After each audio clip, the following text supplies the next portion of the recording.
السلام عليكم، إن شاء الله هذا الفيديو يلقاكم مكمل بخير. مرحبا بكم في وصفة جديدة. اليوم إن شاء الله راح نحضر معاكم هذا الحلوى، حلوة سنيكرز.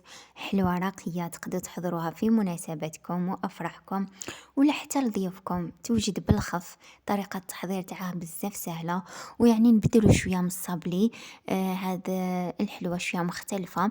إلا حبيتوا الوصفة ما عليكم غير تبعوا الفيديو للآخر. كما راكم تشوفوا راني كتبت لكم المقادير ورايح نعاودهم معكم في طريقة التحضير. ما تنسوش تدعموني بجيم وتشتركوا في القناة وتفعلوا الجرس ليصلكم جديد الوصفات. نبداو على بركة الله بتحضير لابات. نحتاج كسرونة نحط فيها 125 غرام مارغرين، نزيد عليهم 100 غرام شوكولا. انا استعملت خليط بين شوكولا نوار وشوكولا اولي، نتوما تقدروا تستعملوا الشوكولا اللي عندكم ولا ديروا خليط بيناتهم كيما انا. نحطوهم فوق نار قليلة حتى يذوبوا ونحطهم اكوتي يبردوا.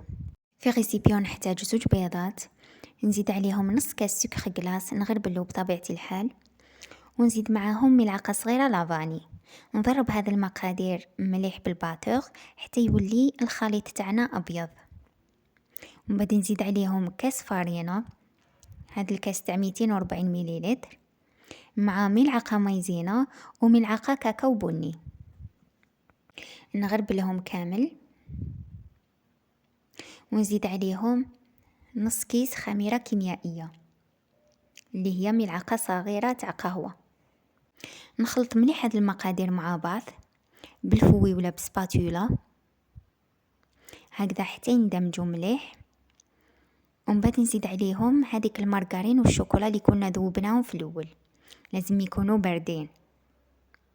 نضيفهم هكذا دفعه واحده، ما تخافوش راح يتكتل معكم الخليط. ومن بعد نجيب الباتور ونضربهم هكذا غير شويه حتى نتحصلوا على هذا القوام. في الاخير نضيف عليهم هذاك نص كاس جوز مرحي خاشن، وكميه الجوز هنايا غير محدده، ديري شحال تحبي كما تقدري تستغناي عليه. ومن بعد نجيب الصينيه فيها 37 على 11 سنتيم، درت لها بابي كويسون ونفرغ هذاك الخليط. ومن بعد نجيب ملعقه نمشي كامل هذاك الخليط في الصينيه ونسوي السطح مليح، وندخلوه في فرن مسبق على 160 درجه حتى نشوفوه نشف فقط. من جهة أخرى نروحو نحضروا الكراميل.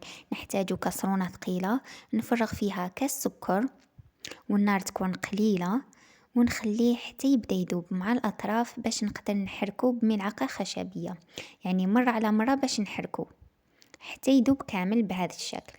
وبعد ما يذوب نزيدلو ملعقة كبيرة مارغرين، نحرك مليح حتى تذوب كامل هذيك المارغرين وتدخل في الكراميل. ومن بعد نفس الكاس اللي عبرنا به في الاول نعمره بماء ساخن، كاس ماء ساخن ندير فيه ملعقة كبيرة مايزينا، نحركها داخل هذاك الماء حتى تذوب كامل، ونفرغها فوق هذاك الكراميل. نفرغها بحذر لانه الخليط تاعي يكون سخون، هكذا غير بالعقل، ونضيف ونحرك. في هذه المرحلة نقوي النار لانه هذاك الكراميل ولا كتلة واحدة، يعني باش يعاود يذوب بالخف. نبقى نحرك هكذا حتى يذوب كامل ويولي القوام تاعو سائل بهذا الشكل. في الاخير بعد ما يوجد نطفي النار ونضيف عليه قطرات من عطر الكراميل، ولا ماشي متوفر عندك تقدري تستغني عليه عادي، هذا فقط يزيد في الذوق. نخلي الكراميل تاعي حتى يدفى ومن بعد نفرغه في بول ونغطيه ونحتفظ به في الثلاجة. هنا طاب الكيك تاعنا كما راكم تشوفوا يشبه شويه البراونيز. نخليه يبرد ومن بعد نحيه ونقطعه كما راكم تشوفوا، نعبر زوج اصابع ونقطع بالسكين كما راه موضح في الفيديو.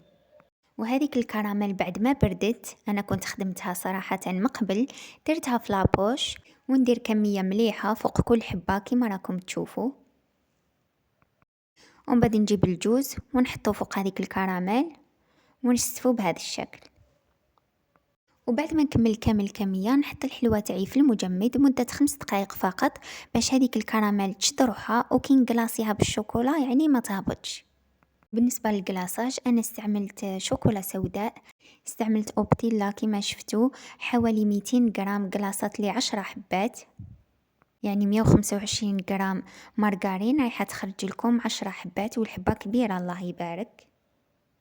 والشوكولا ذوبوها في حمام مائي ولا في الميكرووند كيما تحبوا بدون اضافات. وبملعقه نقلاصي الحبات تاعي كيما راكم تشوفوا. فوق كل حبه نفرغ كميه مليحه من الشوكولا حتى تتغلف كامل. الاخير هذيك الشوكولا اللي بقات لي درتها في لابوش وزينت بها من الفوق هكذا خطوط فقط.